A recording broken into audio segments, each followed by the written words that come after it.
आज हम लोग चर्चा करेंगे कि जो महिला विकास योजनाएं व कार्यक्रम है इनको कैसे गवर्नमेंट ऑफ इंडिया इंप्लीमेंट कर रही है और इसका रिजल्ट क्या निकल रहा है, इस पर आज हम लोग डिस्कस करेंगे।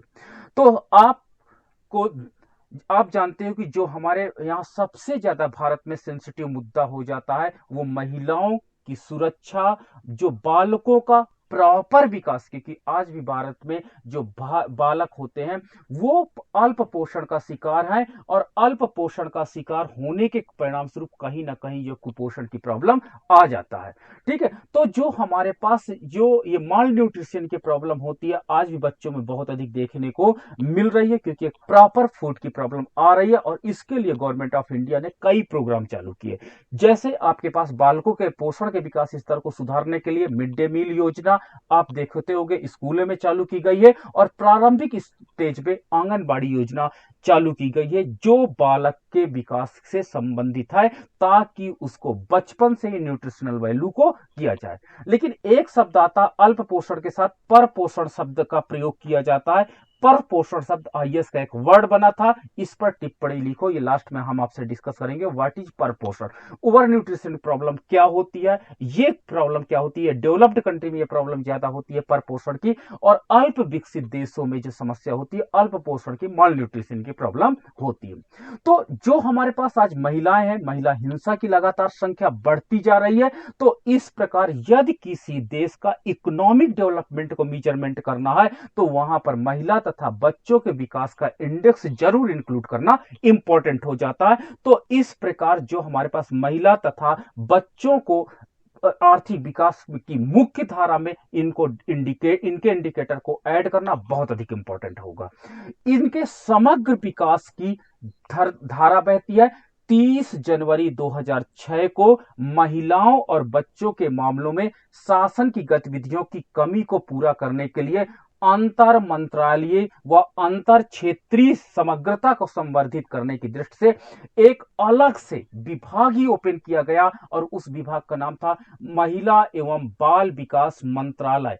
ठीक है, कब? 30 जनवरी 2006 को एक महिलाओं तथा बच्चों के डेवलपमेंट के लिए एक अलग सा डिपार्टमेंट ही ओपन किया गया और इसका उद्देश्य महिला तथा बाल विकास मंत्रालय का उद्देश्य केवल पोषण संबंधी आपको सारी सुविधाएं जुटाना नहीं था, बल्कि अन्य स्वास्थ्य संबंधी सुविधाओं को भी उपलब्ध कराना था।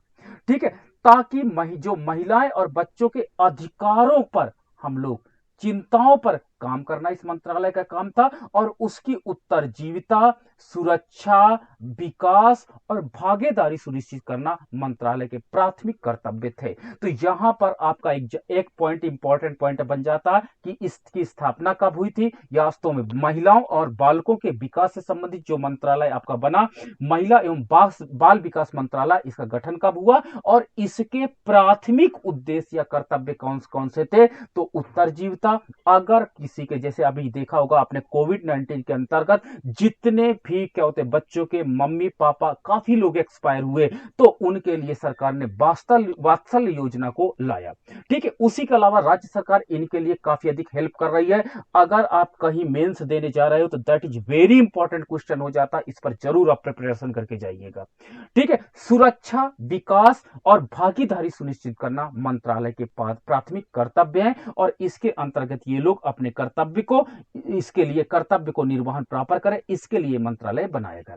साथ ही साथ एक और प्रॉब्लम आ रही, केवल न्यूट्रिशन की प्रॉब्लम नहीं आ रही थी, हिंसा, जो शायद आज भारत में बहुत ज्यादा बढ़ती जा रही है। इसके रीजन अलग अलग हो सकते हैं, लेकिन गवर्नमेंट के लिए प्रॉब्लम, चैलेंज बहुत ज्यादा है कि महिलाओं के साथ जो हो रही हिंसा है, ठीक है, हिंसा कई प्रकार की हो रही है और बच्चों के साथ हो रही हिंसा, इसके विरुद्ध भी एक प्रकार से सुरक्षा कवच प्रदान करना था। तो सशक्त महिलाएं जो सम्मान सहित जिए, समाज में उनको डर के जीना ना पड़े। ठीक है, हिंसा से अपने आप को बचाएं, भेदभाव वाला से मुक्त वातावरण में प्रगति में बराबर योगदान दे सके। साथ ही साथ सुपोषित बालक, यानी ऐसा बालक जिसमें सारी न्यूट्रिशनल वैल्यू अवेलेबल हो, अर्थात एक ऐसा बच्चा जिसका पोषणी विकास प्रॉपरली हुआ, उनका सुरक्षित देखभाल भरे माहौल को निर्माण करना इसके अंतर्गत, उद्देश्य के अंतर्गत रखा गया। अर्थात बच्चे को एक अच्छा, महिलाओं को एक अच्छा इन्वायरमेंट प्रोवाइड करना इस मंत्रालय का कार्य था, ताकि एक ऐसे भारत में काम करें और ऐसे भारत में जिए जहां पर इनका जो उत्तरदायित्व हो वो खुशहाल रूप से अपने उत्तरदायित्व को पूरा कर सके। ठीक है, सुस्पष्ट नीतियों, कार्यक्रम, मुख्य धारा लैंगिक धारणाओं और उनके अधिकारों के विषय में जागरूकता बढ़ाने के जरिए महिलाओं के सामाजिक एवं आर्थिक सशक्तिकरण को बढ़ावा देना टारगेट था। ठीक है, लैंगिक धारणाओं, ठीक है, आज भी समाज में देखिएगा लड़का और लड़की में भेद किया जाता है।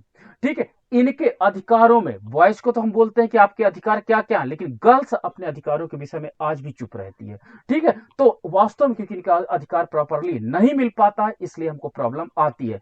और महिलाओं के सामाजिक एवं आर्थिक सशक्तिकरण को बढ़ावा देने के लिए देखिए 2 प्रकार से इंपावरमेंट इंडेक्स हमारा बनाया जाता है, एक सोशल तरीके से और एक इकोनॉमिक, जो हमारा होता है इकोनॉमिक जो तरीका होता है। ठीक है, सोशल जो इंपावरमेंट होता है इसकी डिफिनीशन बड़ी कॉम्प्लिकेटेड है, आप जरूर करिएगा।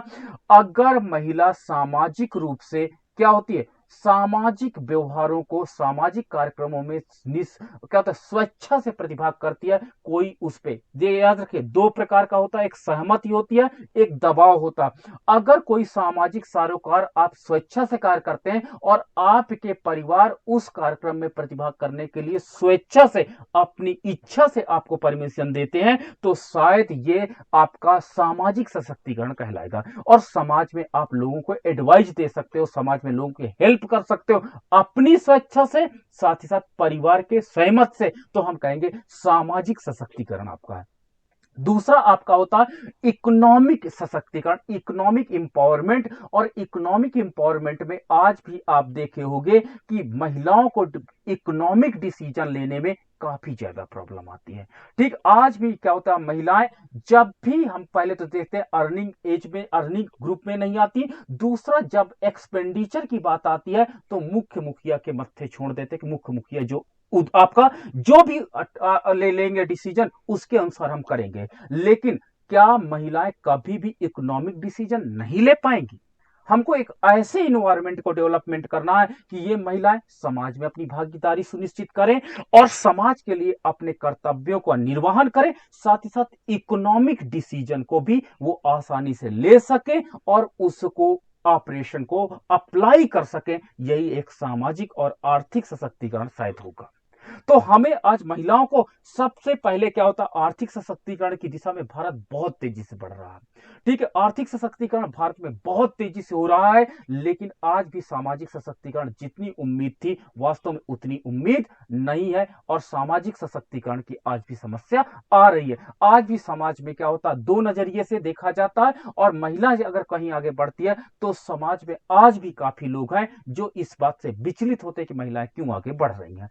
तो सामाजिक सशक्तिकरण से तीव्र आर्थिक सशक्तिकरण हो रहा है और हमें आवश्यकता है दोनों में बैलेंस बना करके काम करने की। तो हमको गवर्नमेंट ऑफ इंडिया की एक ऐसी नीतियां चाहिए जिसमें महिलाओं को सामाजिक तथा आर्थिक दोनों रूप से हमको सशक्त करना होगा और उनमें अपने मानवाधिकार के प्रति और अपनी पूरी क्षमता विकसित के लिए सक्षमता पैदा करना होगा। हमको एक ऐसी महिला डेवलप करना होगा, एक ऐसी महिला, इंपावर्ड महिला को जन्म देना होगा जो महिला अपने अधिकारों को ले सके, अपने अधिकारों को प्रति जागृत हो, वो अपने मानवाधिकार जो उसके अधिकार हैं उन अधिकारों के प्रति वो लड़ सके, ठीक है, मांग सके। और उसको मान लीजिए कभी कभी अधिकार हमको क्या होता है, मांगने के लिए, हमको अधिकार लेने के लिए, हमको अधिकार प्राप्त करने के लिए हमारे पास क्षमता नहीं होती है। तो उस महिला को शिक्षा के माध्यम से पूरी क्षमता हमको विकसित करना है। तभी जब महिला सक्षम होगी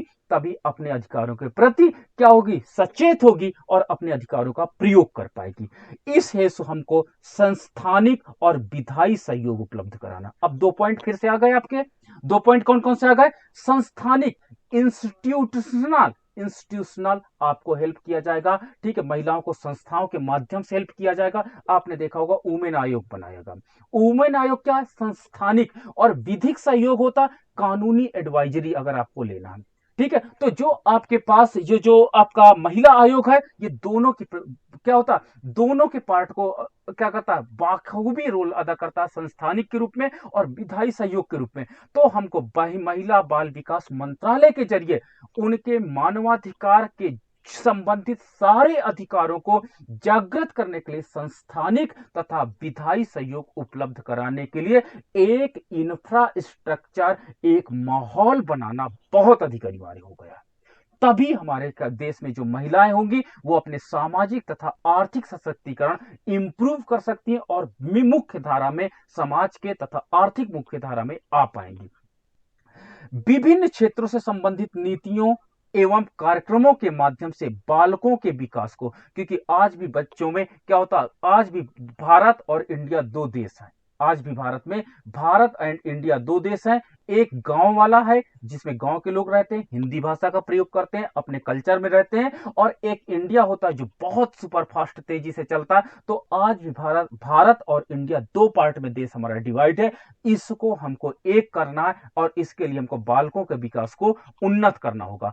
एक अच्छी देखरेख, सुरक्षा को सुनिश्चित करना होगा, क्योंकि आज भी देखिए कि क्या होता है, ह्यूमन ट्रैफिकिंग और आज भी किडनैपिंग जैसी प्रॉब्लम्स आ रही हैं। तो इनको सुरक्षा, इनको प्रदान करना होगा और तभी ये समाज के मुख्य धारा में आ पाएंगे। यदि हम लोग संस्थानिक का तात्पर्य होता है, संस्थानिक का मतलब होता है कि महिलाएं क्या होती हैं, विधायी रूप से उनके पास काफी अधिक क्या होता है, विधायी रूप से कई कानून उनको बनाए जाते हैं। ठीक है, विधायी सहयोग क्या होता है, कई कानून बनाए जाते हैं। लेकिन ये महिलाएं क्या होती है, अगर संस्थानिक हेल्प मिल जाए, देखो कि एक महिला ना तो वकील को अच्छे से जानती है, ना तो इसके पास उतनी अच्छा नॉलेज होता है, ना इसके पास फंडिंग होती है। अगर इसको मान लीजिए कोई प्रॉब्लम आती है और कोई संस्थान, एनजीओ इनके पास आ जाता है और इनकी हेल्प करने के लिए आगे तैयार हो जाता है, तो शायद ये संस्थानिक मतलब इंस्टीट्यूट के माध्यम से आप एक संस्था डेवलप कर लो और जिसमें महिलाओं को डेवलपमेंट की बात करो और महिलाओं को फाइनेंशियल हेल्प, आपको एडवाइस या अन्य चीजों की सुविधाएं उपलब्ध करा दो, तो ये आपका संस्थानिक डेवलपमेंट की बात करना हो जाएगा। और संस्थाएं ओपन करने की बात की जा रही है, जिसके अंतर्गत आपका केंद्र में राष्ट्रीय महिला आयोग है और राज्य में देखिएगा आपका राज्य स्तरीय महिला आयोग इसीलिए खोले गए ताकि महिलाओं को ज्यादा से ज्यादा हेल्प की जा सके। तो संस्थानिक का मतलब होता है एक ऐसे संस्थान ओपन किए जाए जहां से महिलाएं अपनी सारी हेल्प ले सके, और विधायी सहयोग का तात्पर्य होता उनके लिए कानून बनाया जा सके। तो कानून के माध्यम से, लेकिन कानून को इंप्लीमेंट करने के लिए उनको कोई ना कोई संस्थान चाहिए, क्योंकि महिला आज भी डरती है, किस पर भरोसा करे उसको कोई विश्वास नहीं होता। तो कोई ना कोई ऐसी संस्था हो जो बढ़ करके आगे आए और उसका सहयोग करे, चाहे वो कानून के लिए हो, चाहे वकील से संबंधित हो, चाहे फाइनेंशियल से संबंधित हो, या समाज में सुरक्षा से संबंधित कभी कोई ना कोई संस्थान होना चाहिए। आपने देखा होगा पुलिस डिपार्टमेंट में दो आपने महिला थाना भी देखा होगा, ये संस्थानिक डेवलपमेंट है। महिला थाना क्यों ओपन किए गए, ताकि उनको लग रहा था कि कहीं ना कहीं हमको आ रही आवश्यकता है और उस आवश्यकता को पूरा करने के लिए संस्थानिक आवश्यकताएं पूरी की गई ताकि वुमेन एम्पावरमेंट को इंप्रूवमेंट किया जाए। ठीक है, इसके साथ ही साथ हम जब बच्चों की बात करते हैं तो बालकों के विकास के लिए, देखरेख के लिए, सुरक्षा को सुनिश्चित करने के लिए और उनके प्रति अधिकारों को जागरूकता बढ़ाने के लिए शिक्षा, पोषण, संस्थानिक बच्चों के लिए देखिए बाल संरक्षण गृह होते हैं और बाल संरक्षण गृह में अभी हाल ही के दिनों में देखिए कितना एम्ब्लेम लगा। ठीक है, तो इनको जो बच्चे होते हैं ना जो, तो इन बच्चों के लिए एजुकेशन, आपका न्यूट्रिशन, आपका इंस्टीट्यूशनल हेल्प एंड एवं विधायी सहायता पहुंचवाना, ठीक है, पहुंच बनवाना ताकि वे अपनी पूरी क्षमता का विकास कर सके। तो देखिए एक हमारे पास ये आपका आयोग ओपन किया गया, ये आपका आयोग क्या था, महिला एवं बाल विकास आयोग जो आपका ओपन किया गया, ये एक विस्तृत कॉन्सेप्ट के साथ आया और इसे अपने उद्देश्यों को, कई उद्देश्यों को समाहित करके आया। एक प्रकार से इसका उद्देश्य था कि जो हमारे देश में महिलाएं हैं और जो बच्चे हैं उनके चहुमुखी विकास को प्रमोट करना इनका उद्देश्य था। इसलिए इन्होंने इस प्रकार के आयोग की क्या किया, आयोग को ओपन किया, ऑपरेट किया और पूरी तरह से चालू कर दिया गया। अब देखिए महिला और बच्चों से जुड़े कौन कौन से कानून हैं, इन कानून को आप जरूर याद रखिएगा। ठीक है, जो कानून आपका विधायी जो कानूनी आपका है एक्ट है वो कौन कौन से, अनैतिक व्यापार निरोध अधिनियम। ठीक है, तो क्या होता 1956 में बनाया गया था, जो ट्रैफिकिंग की आपकी बात करते हैं। अनैतिक व्यापार होता मानव जो व्यापार होता एक प्रकार से, उस व्यापार को रोकने के लिए ये आपका अधिनियम एक्ट बनाया गया, 1956 में एक्ट बनाया गया और 1986 में इसे पुनः संशोधित किया गया और इसमें कई चीजें और समाहित की गई। महिलाओं का अश्लील प्रस्तुतिकरण निरोधक कानून 1986 में बनाया गया। ठीक है, दहेज निरोधक कानून 1961 में बनाया गया, 1986 में इसे पुनः संशोधित किया गया। सती प्रथा निरोधक अधिनियम, ठीक है, सती प्रथा को रोकने के लिए, ठीक है, 1987 में बनाया गया। ठीक है, शिशु दुग्ध विकल्प दुग्धपान बोतल शिशु आहार उत्पादन और आपूर्ति वितरण अधिनियम 1992 बनाया गया। ठीक है, आपने देखा होगा कि महिलाओं में एक प्रकार से ये पता नहीं परंपरा मैं कहूं कि आदत कहूं, हैबिट्स कहूं या वेस्टर्न कल्चर इफेक्ट कहूं, जिससे क्या होता है बच्चों को दुग्धपान में बड़ी शर्म जैसे प्रॉब्लम्स आती है, ऐसा कुछ है अगर मैं वर्ड प्रयोग करूं तो शायद उनके साथ ये प्रॉब्लम आती है।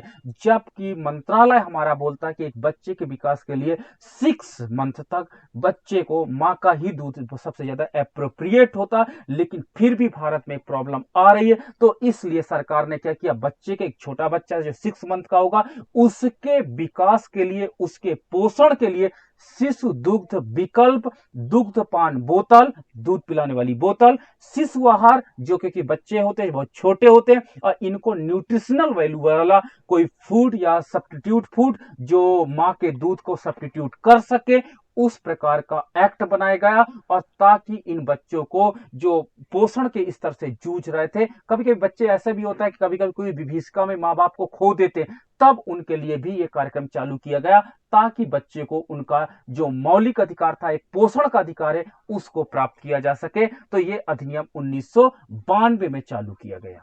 ठीक है, देखिए ये प्रॉब्लम, ये एक्ट क्यों लागू किया गया, कहीं ना कहीं हमारी परंपरा और हमने अपनी आदतों में परिवर्तन किया, कहीं ना कहीं वेस्टर्न इफेक्ट को हमने स्वीकार किया और इस पर कई रिपोर्ट्स हैं, हम लोग फ्यूचर में कभी डिस्कस करेंगे तो आप भी सरप्राइज रहोगे कि क्या क्या हो रहा देश में।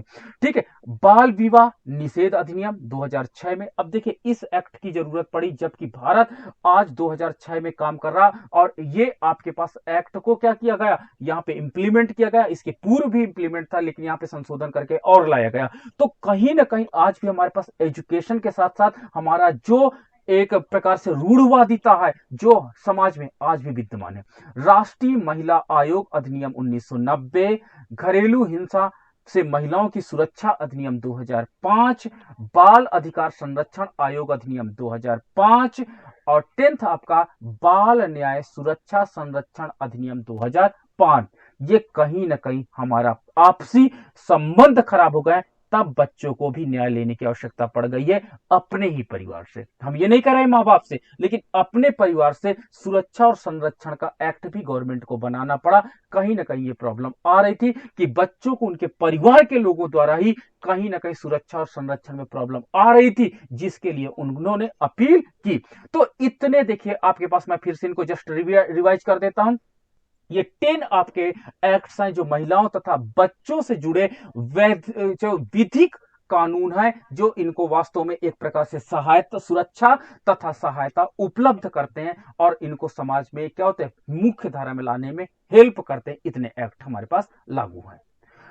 ठीक है, मंत्रालय के कार्य क्षेत्र में मुख्यतः महिलाओं बच्चों के लिए योजना, इस मंत्रालय जो मैंने अभी 2006 का मंत्रालय ऊपर देखा था, उसके अंतर्गत महिलाओं तथा बच्चों को योजनाएं, नीतियां और कार्यक्रम बनाना, उनके से संबंधित कार्यक्रम बनाना, तथा संबंधित विधान करना ताकि उनका कार्यान्वयन, उसको इंप्लीमेंट करना, महिला और बाल विकास के क्षेत्र में कार्यरत सरकारी और गैर सरकारी संगठनों का मार्गदर्शन करना।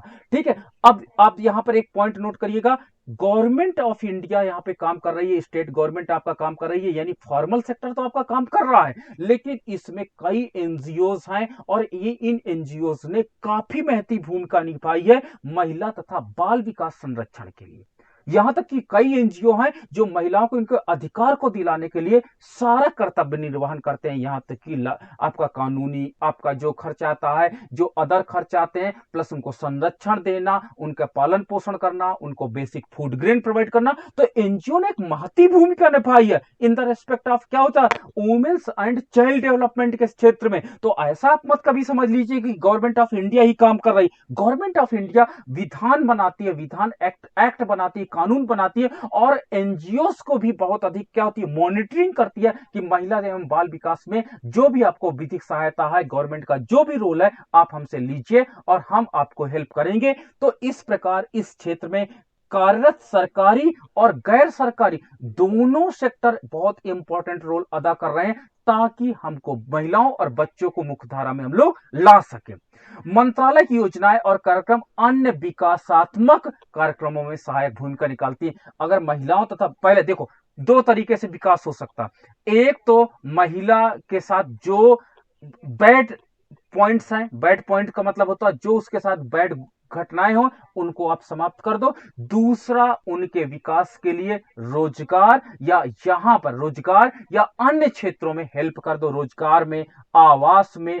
ठीक है, यहां पर आप हेल्प कर दो। तो दो तरीके से होता है, एक तो उनके साथ जो हो रही प्रॉब्लम्स है उनको सॉल्व करना था गवर्नमेंट ऑफ इंडिया का, और दूसरा था उनके लिए नए नए प्रोग्राम लॉन्च करना ताकि वो समाज के मुख्य धारा में आ सके। लेकिन भारत में इतनी अधिक महिला जो हिंसा, बाल विकास हिंसा, ठीक है, या अन्य एक्टिविटी है कि गवर्नमेंट पहले पॉइंट से ही प्रॉब्लम से नहीं निकल पाती, दूसरे पॉइंट पे आने की बात तो दूर की है। लेकिन गवर्नमेंट ऑफ इंडिया ने पहले पॉइंट को टैकल करने की बहुत ज्यादा प्रॉब्लम को सॉल्व किया। लोगों की प्रॉब्लम सॉल्व करने के अलावा उसने सेकंड जो पॉइंट था, रोजगार, आवास या अन्य जगहों पर पोषण, ठीक है, स्वास्थ्य, इन सेक्टर्स पे बहुत ज्यादा काम किया और आज हमारी महिलाएं मुख्य धारा पर आने लगी हैं। महिला सशक्तिकरण की राष्ट्रीय नीति, जो अगर आपसे एग्जाम में पूछा जाए कि महिला सशक्तिकरण के लिए, महिला को पावर देने के लिए पहली जो नीति कब बनी थी, तो 20 मार्च 2001 को पहली नीति बनाई गई थी। महिला सशक्तिकरण की राष्ट्रीय नीति के नाम से इसे जाना जाता है। ठीक है, महिला सशक्तिकरण की राष्ट्रीय नीति का उद्देश्य क्या था? महिलाओं की प्रगति, विकास और सशक्तिकरण सुनिश्चित करना, तीन काम था। ठीक है, महिला सशक्तिकरण की जो नेशनल पॉलिसी आई, नेशनल पॉलिसी में पहला टारगेट था इनको प्रगति करना। प्रगति करने का मतलब होता है कि महिलाओं को जो आवश्यक है, जैसे शिक्षा, स्वास्थ्य, ठीक है, समाज में एक अच्छा स्थान, प्लस महिलाओं को आपने देखा होगा कई जगह पर उन्होंने महिलाओं के लिए रिजर्वेशन भी किया। ठीक है, इस प्रकार महिलाओं की प्रगति, महिलाओं का विकास, ठीक है, ये विकास क्या होता है? उनके शारीरिक विकास से लेकर के मानसिक विकास और यहां तक कि अन्य क्षेत्रों को भी इसमें इंक्लूड किया गया। और तीसरा चीज था सशक्तिकरण सुनिश्चित करना, और सशक्तिकरण का मतलब होता है उनको समाज के सामाजिक सशक्तिकरण तथा आर्थिक सशक्तिकरण दोनों रूप से आगे लाना था। महिलाओं के साथ हर तरह के भेदभाव समाप्त कर यह सुनिश्चित करना था कि जीवन के हर क्षेत्र में, गतिविधियों में खुलकर भागीदारी करेंगे। देखिए, ये पॉइंट आपका नोटेबल बन जाता, ये आपका पॉइंट इंपॉर्टेंट बन जाता, यानी सामाजिक आपके पास सशक्तिकरण की बात की जा रही है कि महिला को कभी इस बात का डर ना रहे कि मैं जो काम कर रही हूं कहीं गलत या सही। अगर उसका मन करता, उसकी इच्छा करती कि मैं समाज के लिए कुछ अच्छा कर सकती हूं, तो आप खुल करके भागीदारी करिए। और गवर्नमेंट ऑफ इंडिया अपने प्लान के माध्यम से, अपने विधिक तथा संस्थानिक के माध्यम से आपके साथ सदैव तत्पर है। तो इस प्रकार हमको एक ऐसा देश डेवलप करना था जहां पर महिला तथा बच्चे दोनों खुल करके भागीदारी करें, और हर सेक्टर में, देखिए, जीवन के प्रत्येक क्षेत्र में, एवरी सेक्टर में, चाहे आप जॉब करना चाहते हैं तो जॉब करिए, ठीक है, आप क्या करते हैं, आप शॉप खोलना चाहते हैं शॉप खोलिए, आप एजुकेशन लेना चाहते हैं एजुकेशन लीजिए, आप लोगों की हेल्प करना चाहते हैं आप लोगों की हेल्प करिए। जीवन के हर क्षेत्र में खुल करके भागीदारी करें, इसलिए सरकार ने यह मंत्रालय बनाया और राष्ट्रीय जो नीति बनाई गई, नेशनल पॉलिसी बनाई गई वुमेन्स के लिए, उसका भी यही टारगेट था। इस नीति के लक्ष्यों को प्राप्त करने के लिए एक राष्ट्रीय कार्य योजना भी साथ में तैयार की गई थी और इस राष्ट्रीय कार्य योजना के माध्यम से इसे इंप्लीमेंट करना था। लैंगिक समानता के लक्ष्य की प्राप्ति के लिए सरकार ने महिलाओं के समग्र सशक्तिकरण की दिशा में कई कदम उठाए। ठीक है, योजना प्रक्रिया एक विशुद्ध कल्याण उपाय से आगे बढ़कर के उन्हें विकास योजना के केंद्र में लाने का प्रयास तक आ पहुंची। अब यहां पर एक पॉइंट नोट करिए, पहले हमारा टारगेट था कि उनके विशुद्ध कल्याण को बढ़ाया जाए, विशुद्ध कल्याण को बढ़ाया जाए, उनको मेडिकल सुविधाएं दी जाए, उनको पोषण से संबंधित सुविधाएं दी जाए। विशुद्ध कल्याण बढ़ाने की बात पहले हम करते थे, लेकिन अब हम लोगों का टारगेट डेवलपमेंट हो गया है। अब हमको केवल उनका कल्याण नहीं बढ़ाना, बल्कि उनको के लिए विकास योजना बनानी है, डेवलपमेंट स्ट्रेटजी बनानी है, ताकि समाज में कंधे से कंधा मिलाकर के महिलाएं चल सकें। महिलाओं का भविष्य एक सशक्त रहे। ठीक है, आप हर मोर्चे पर ये खड़ी रहे, आत्मनिर्भर रहे, सेल्फ डिपेंडेंट रहे। देखिए ये इंपॉर्टेंट आपका पॉइंट बन जाता है। गवर्नमेंट का एक देखिए वाइड टारगेट हो जाता है कि सेल्फ डिपेंडेंट वुमेन्स को करना चाहती हैं। ठीक है, स्वास्थ्य को इंप्रूवमेंट करना चाहती हैं और माहौल को सुरक्षित करना चाहते हैं। ये देखिए 4 पॉइंट जो है, 1 आपका 2 3 और आपका 4। पहला, सशक्त बनाना महिला को, आत्मनिर्भर बनाना, सेल्फ डिपेंड बनाना, उसके हेल्थ की प्रॉब्लम को तुरंत सॉल्व करना, ठीक, एंड सुरक्षित माहौल का निर्माण करना। ये उद्देश्य है राष्ट्रीय नीति के अंतर्गत, ताकि हमारी महिलाएं समाज में मुख्य धारा पे आए और वो सभी में भागीदारी कर सके। तो ये 4 चीजों को बढ़ाने के लिए गवर्नमेंट ऑफ इंडिया ने अपना प्लान या एजेंडा बनाया। अब इसके लिए सरकार ने प्रोग्राम चालू किया। एक प्रोग्राम था, आईएएस में पूछा गया था, सबला कार्यक्रम। ठीक है, सबला कार्यक्रम, ये प्रोग्राम था राजीव गांधी किशोरी सशक्तिकरण स्कीम। ठीक है, राजीव गांधी किशोरी सशक्तिकरण स्कीम चालू किया गया। भारत सरकार ने वर्ष 2010-11 में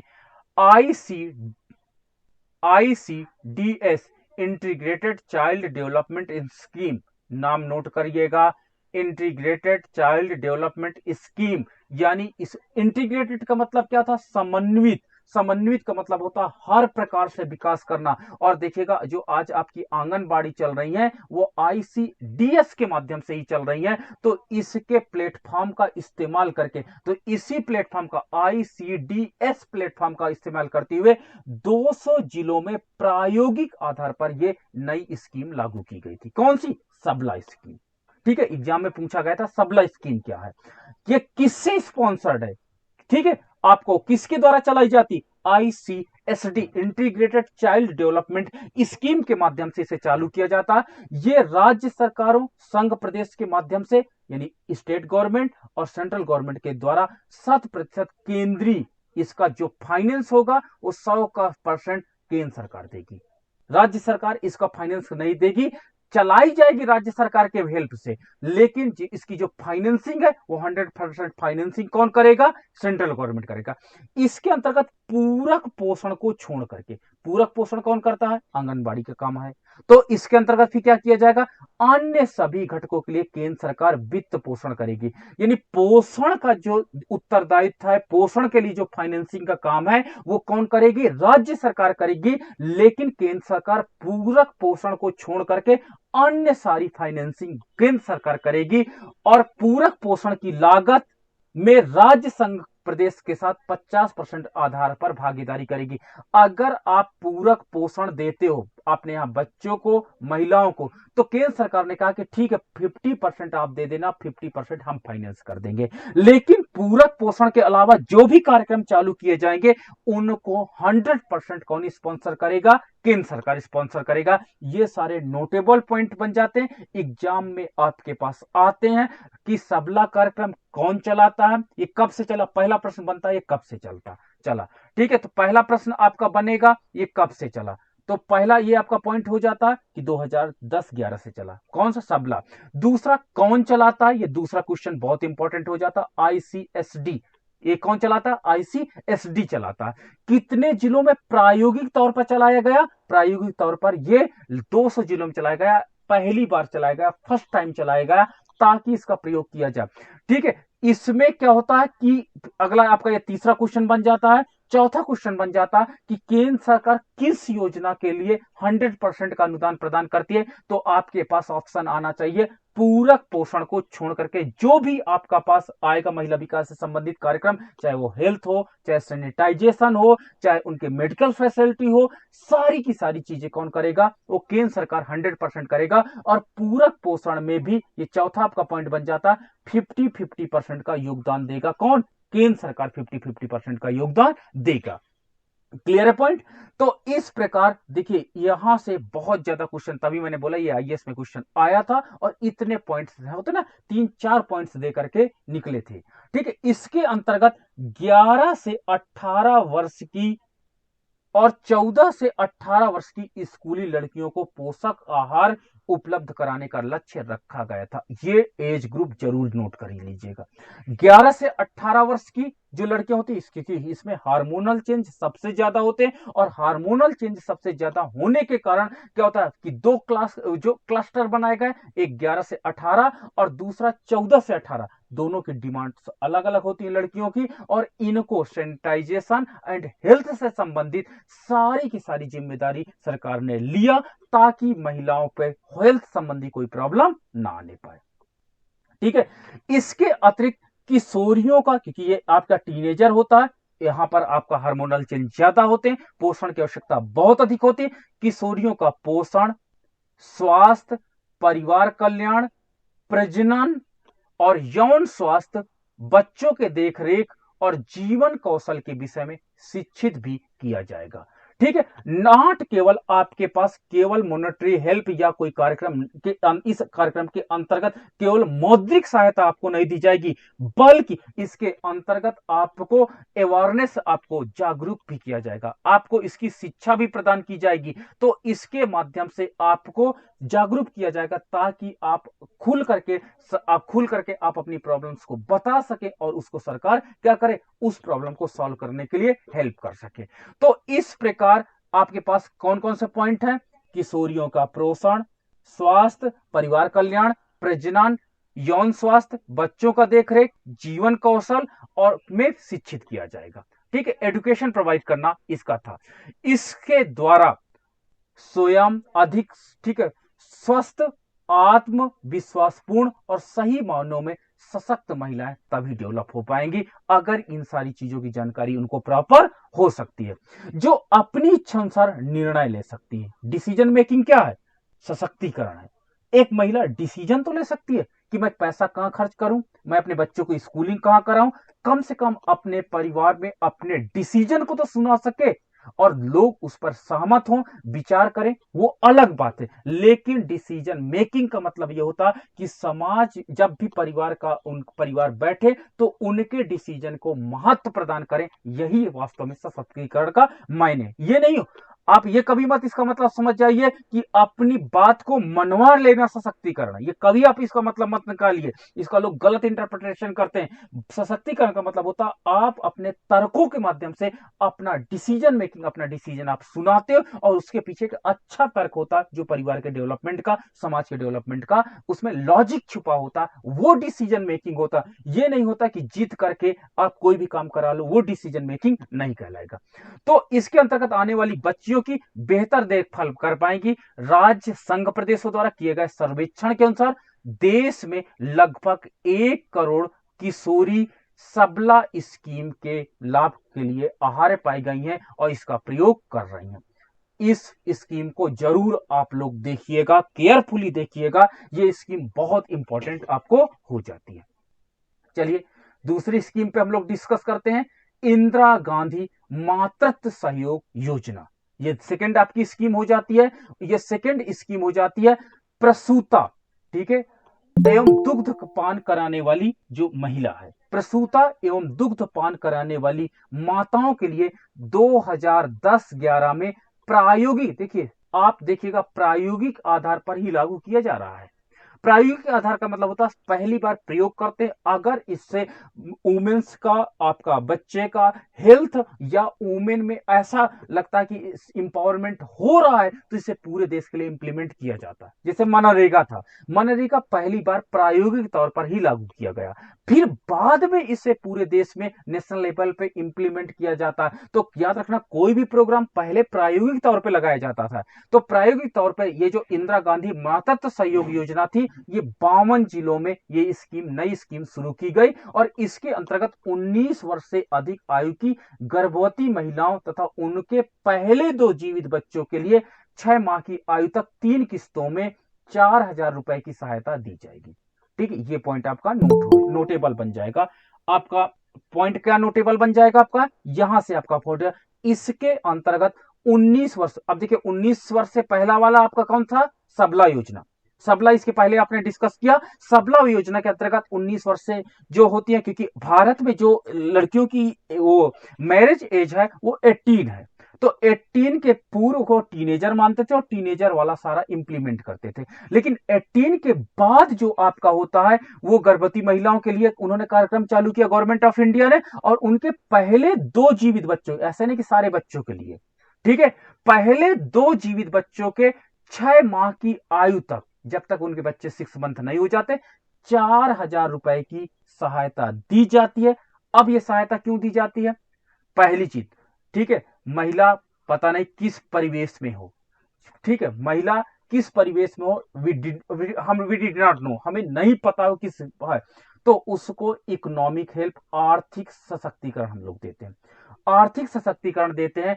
तो आर्थिक सशक्तिकरण का तात्पर्य होता है, अर्थ आपका इकोनॉमीज प्रोवाइड करते हैं, ताकि पैसे से अपने पोषण के स्तर को मेंटेन रखें, और पोषण का स्तर मेंटेन रहेगा तो उनके जो बच्चे हैं 6 मंथ तक पोषण की सबसे अधिक आवश्यकता होती है महिला को और उसके बच्चों को, इसलिए सरकार 4,000 रुपए क्या होती है, 6 माह की आयु तक 3 किस्तों में 4,000 रुपए की सहायता दी जाती है, 3 किस्तों में, ठीक है। इसका उद्देश्य गर्भावस्था के दौरान छुट्टी की वजह से होने वाली वेतन की हानि की प्रतिपूर्ति करना है, ठीक है। मान लीजिए कहीं वो प्राइवेट में जॉब कर रही है, वैसे गवर्नमेंट में तो वास्तव में मैटरनल लीव दिया जाता है, ठीक है, तो मैटरनल लीव दिया जाता है, गवर्नमेंट की बात नहीं, लेकिन अगर प्राइवेट सेक्टर में कहीं काम कर रही है, प्राइवेट सेक्टर वाले तो पैसा देंगे नहीं, तो उसकी वेतन की हानि की प्रतिपूर्ति करना इसका इनका टारगेट था, ताकि उसका स्वास्थ्य का स्तर प्रभावित ना हो और उसका पोषण का स्तर प्रभावित ना हो, यह उद्देश्य था, ताकि उन्हें आर्थिक कारणों से गर्भावस्था के अंतिम दिनों तक और उसके तुरंत बाद काम पर ना जाना पड़े।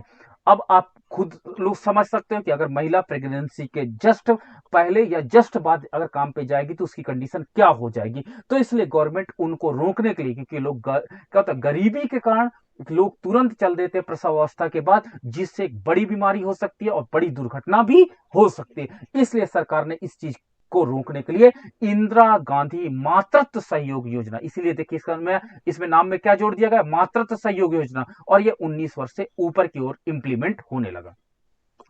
साथ ही मां शिशु के स्वास्थ्य का भी ध्यान रखा जा सके, ये स्कीम देश में 52 जिलों में चलाई जा रही है। क्लियर है। नेक्स्ट आपका स्कीम है स्टेप। स्टेप स्कीम जो है वो 3rd स्कीम है, ठीक है, महिलाओं को रोजगार। अब देखो, अभी तक हमने बताया कि आपके पास 2 प्रकार की प्रॉब्लम थी, एक महिलाओं के साथ हो रही प्रॉब्लम को सॉल्व करना, और दूसरा प्रॉब्लम क्या थी इनके साथ, इनको रोजगार या प्रशिक्षण प्रदान करना, ताकि समाज में ये मुख्य धारा में आ सके। तो 2 प्रकार की रोजगार योजनाओं की, मतलब 2 प्रकार की योजनाओं की आवश्यकता थी, एक तो उनको प्रॉब्लम से निजात दिला सके, दूसरा उनके इकोनॉमिक डेवलपमेंट को प्रमोट कर सके। अब यहां पर गवर्नमेंट ने इकोनॉमिक डेवलपमेंट का टारगेट एजेंडा ले लिया, और योजना क्या चलाई, उसका नाम था स्टेप, महिलाओं को रोजगार और प्रशिक्षण के लिए सहायता देने का कार्यक्रम, जिसे हम लोग स्टेप कहते हैं। वर्ष 1987 में केंद्रीय क्षेत्र की योजना के रूप में शुरू किया गया सेंट्रल गवर्नमेंट से। इसका उद्देश्य था परंपरागत क्षेत्रों में महिलाओं के कौशल का सुधार तथा, ठीक है, अगर आपको कोई ट्रेडिशनल चीज आती है, बनाने आती है, बहुत से लकड़ी के सामान बना लेती है, कोई मिट्टी के सामान बना लेती है, तो उनकी कौशल में सुधार करना, ठीक है, आपको जो चाहिए आप लो, लेकिन उन चीजों को आप पुनः बनाओ।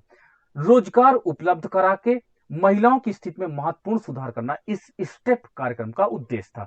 इसके लिए उन्होंने उपयुक्त समूहों में संगठित किया जाता था। तो ऐसा नहीं कि एक एक महिला को एक काम करते थे, एक ग्रुप बना दिया जाता था और ग्रुप बनाने के बाद उनको प्रशिक्षण कार्यक्रम या रोजगार कार्यक्रम चला करके उनको ट्रेंड कर दिया जाता था। तो सारी महिलाएं ट्रेंड एक जगह पर हो जाती थी।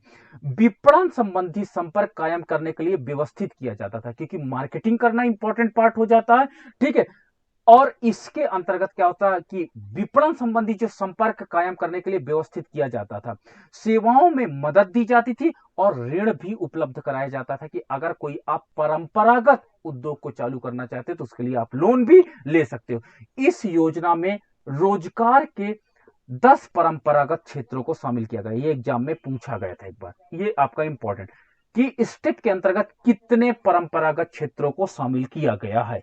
तो यह आपको याद रखिएगा 10 आपका ट्रेडिशनल सेक्टर्स हैं। वो कौन कौन से सेक्टर्स हैं हम लोग उसको देखते हैं। एग्रीकल्चर सेक्टर, ठीक है, एग्रीकल्चर में कुछ लोग होते हैं बहुत अच्छा कार्य करते हैं। पशुपालन, डेयरी व्यवसाय, मत्स्य पालन, हथकरघा, हस्तशिल्प, खादी, ग्रामोद्योग, रेशम कीट पालन, सामाजिक वानिकी और बंजर भूमि विकास, ये 10 क्षेत्र हैं जहां पर वास्तव में स्टेप्स को लागू किया गया। ये योजना सार्वजनिक क्षेत्र के संगठनों तथा ऐसे पंजीकृत स्वैच्छिक संगठनों के माध्यम से लागू की जा रही है जो कम से कम 3 साल से अस्तित्व में हो। हम अधिकतर तो इसको गवर्नमेंट ने ही लागू किया, लेकिन प्राइवेट सेक्टर में अगर कोई रजिस्टर्ड कोई फर्म है जो 3 साल से काम कर रही है तो उसको भी इंप्लीमेंट करने के लिए इसको दे दिया गया।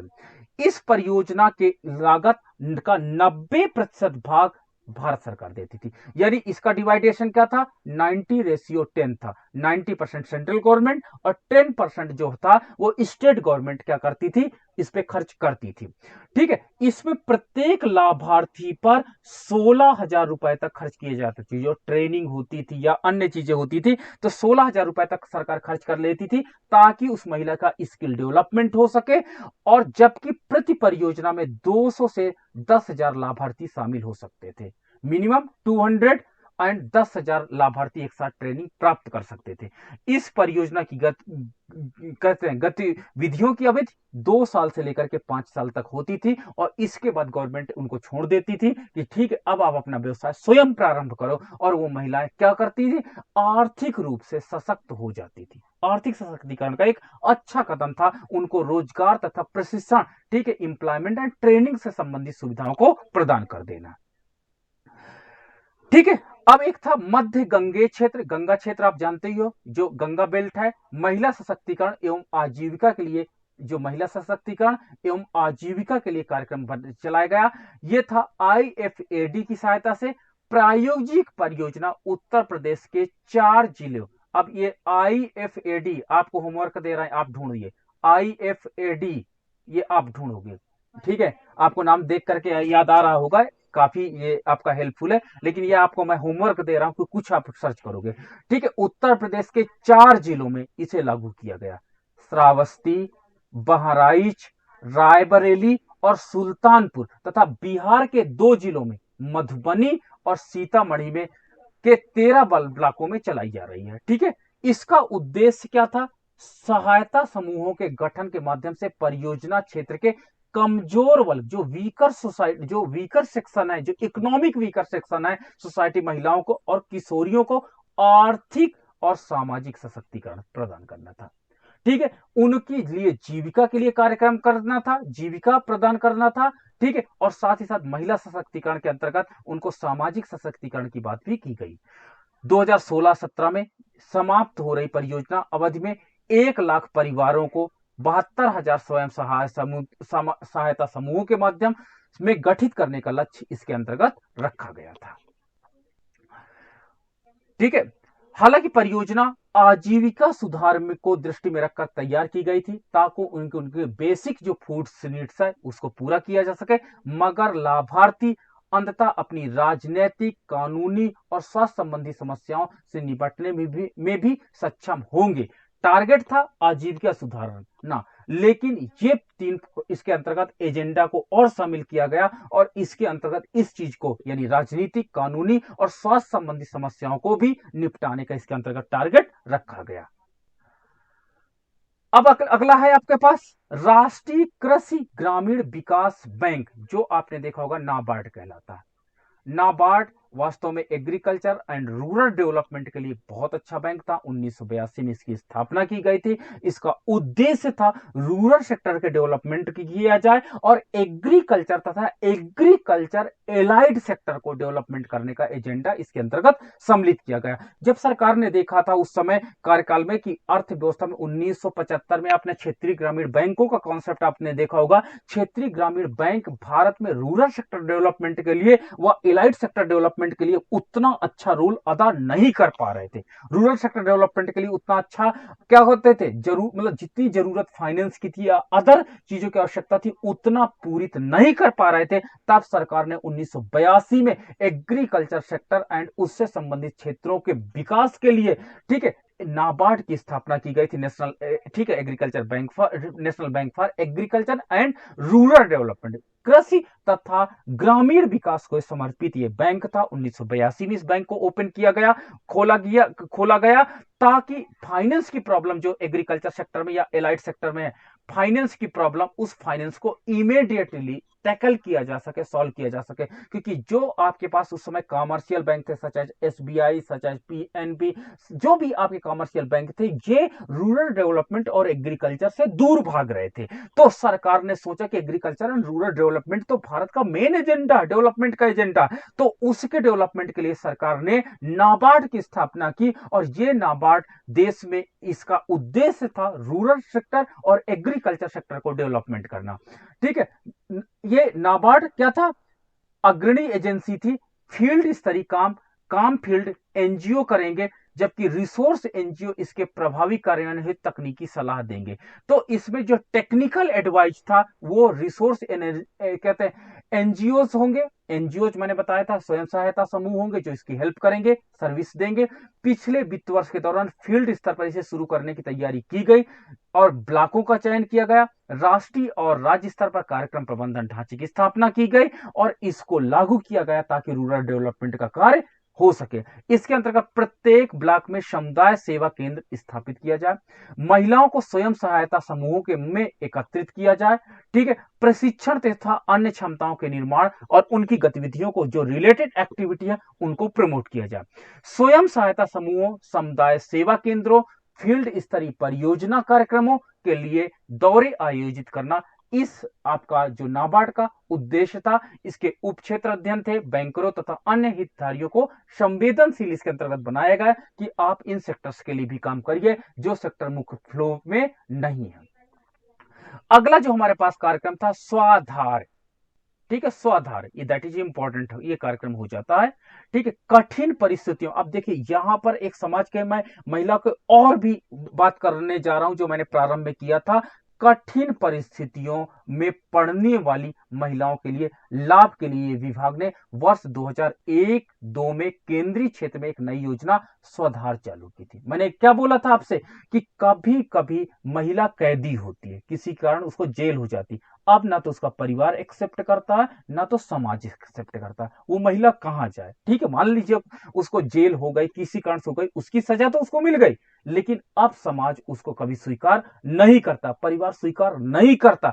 तो ये कठिन परिस्थितियों में जो महिलाएं हो जाती हैं, ठीक है, वैश्यालयों से जब महिलाओं को छुड़ाया जाता, ठीक है, उनको पुनर्जीवन जब प्रदान किया जाता तो भी वो समाज का मुख्य अंग नहीं बन पाती हैं, जिसके परिणाम स्वरूप कोई ना कोई एक ऐसी योजना अनिवार्य थी जो अर्थव्यवस्था में इनको समाज के मुख्य धारा में ला सके, लेकिन समाज हमारा एक्सेप्ट करने को तैयार नहीं था।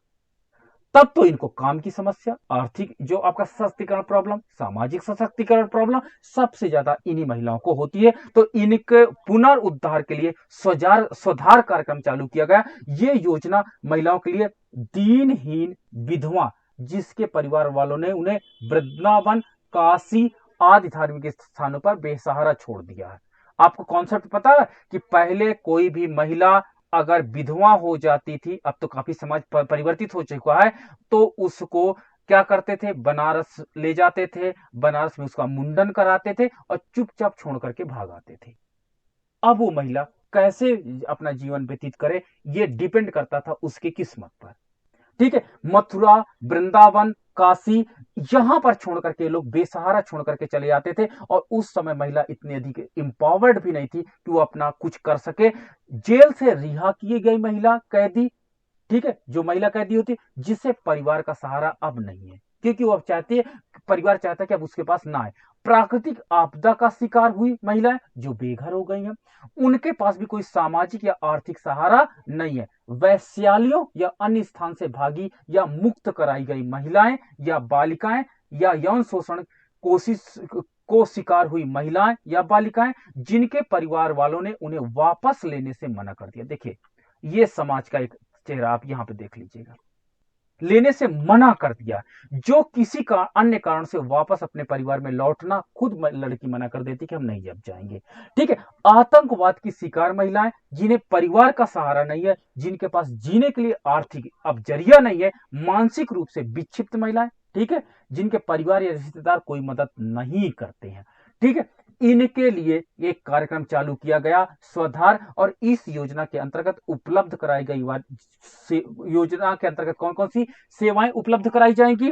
भोजन, कपड़ा, आवास, स्वास्थ्य देखभाल, परामर्श, ठीक है, ये व्यवस्था शामिल है। इसके अतिरिक्त शिक्षा, सामाजिक और आर्थिक पुनर्वास, जागरूकता केंद्र, कौशल बढ़ाने वाले केंद्र, प्रशिक्षण संबंधी इन श्रेणियों के तहत महिलाओं को हेल्पलाइन या अन्य सेवाएं भी उपलब्ध कराई जाती थी कि अगर आपको लगता है कि आपके साथ कोई प्रॉब्लम है तो आप इस हेल्पलाइन पे आप फोन करिए। ये परियोजना समाज कल्याण, महिला एवं बाल विकास विभागों, महिला विकास निगमों, ठीक है, शहरी निकायों के निजी, सार्वजनिक ट्रस्टों, स्वैच्छिक संगठनों आदि के माध्यम से कार्यान्वित की जा रही है। लेकिन इसके लिए शर्त यह है कि उन्हें अलग अलग परियोजनाओं के आधार पर इस तरह की महिलाओं को पुनर्वास का वांछित अनुभव और कौशल हो। ठीक है, इसके लिए भी महिलाएं, ट्रेंड महिलाएं लगाई जाती हैं, लेकिन इसके अंतर्गत बहुत ही ट्रेंड महिलाएं लगाई जाती है ताकि, क्योंकि ये समाज में हमने कहा ना, एक बहुत कठिन परिस्थितियों से महिलाएं गुजरी हैं और इनको पुनर्वास करना वास्तव में एक प्रकार से टेढ़ा काम है, एक प्रकार से बहुत बड़ा चैलेंज है, जो गवर्नमेंट ऑफ इंडिया इसको स्वीकार करती है और स्वधार के माध्यम से इनको पुनः नई जिंदगी प्रदान करती है। तो इस प्रकार ये जो आपका ये योजना है, ये भी महिला सशक्तिकरण तथा बाल विकास के लिए बहुत अधिक इंपॉर्टेंट हो जाती है। तो